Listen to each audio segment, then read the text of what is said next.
Okay, I'm here with Wanda Boyer. You're one of the people that requested the permit for the murals. Why are you here today? I'm here to show the support that we do care, and we need something for our community because Black lives do care.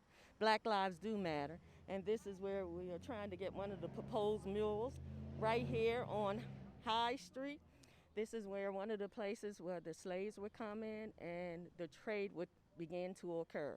So we do care, and we're just asking that we can get some stuff for the black community as well, because and let the town know that we live here too. What better place for the Black Lives Matter mural be, except for right here on High Street? We're standing here next to a monument to both Confederate and Union soldiers from the Civil War, and at one time this was adopted as, the speech of the town. And are you finding it troubling that this is, getting this passed is difficult? I am finding it very much troubling, not just myself, but the community as well, simply because we have many things here for the white people that are also troubling. For example, the Tea Party. But it can march through the streets.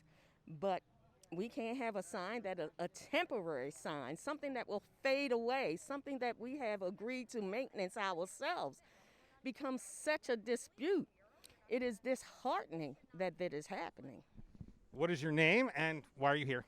I'm Phoebe, and I'm here because I think that it's incredibly important for the town council to set a good example for the young people in this community of standing up for your principles and not being afraid to make the kind of Chestertown that you want to live in. I'm here with Jamie Barrett, owner of the Big Mix.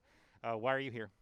I'm here in support of the Black Lives Matter mural, and hopefully everything goes well and we can put them both exactly where we want them. And after we put the murals down, the next step should be to talk to the state's attorney or talk to the state police so we can take the next step of this movement. And what's the next step?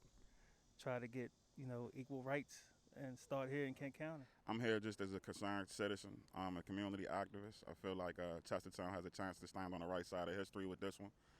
So I want to do anything I can to lend my support and stand with the ladies, with Mariah and Wanda, who've been pushing this initiative. I'm behind them 1,000% on this one. I'm here with Mariah Wood, one of the organizers of the mural to go here on High Street. We are several hours away from a council meeting tonight where it'll be decided whether the murals can go forward. And right now we know that support on the council is questionable right now. Do you want to talk about that? All I can say is that I know that the council and the mayor have been iffy all along the way, and we've gotten different messages about who might vote which way, and we certainly hope and expect them all to do the right thing and to vote to support the words that they say, which are that Black Lives Matter, and also to support their constituents. We got this group of people together in about 2 hours in the middle of the day to come out and tell their elected representatives what they want, and we've gotten a lot of waves and thumbs up from people driving by, and so I think it's clear that there's support for this, and I hope that the mayor and the council will vote to reflect that. The Tom Hertz, Ward 2 Councilman Tom Hertz, has gone on record saying that his support is uncertain about this, and this might be over the design a little bit of the mural, that it might extend a little bit in front of Stam Hall instead of going from Lawyers Road across street. Well, what do you say about that? Well, we've actually provided a number of different options. We've provided drawings in different locations, and I think it's clear that we're more than happy to work with whatever, logistics or design changes we're willing to negotiate on. The point is to put the words on the street that reflect the values of the community. And so I haven't spoken with Tom about that directly, and so I don't really know what the objection is that he might have, but I think we're willing to do whatever it takes, really. Now, explain the importance of having it on the street.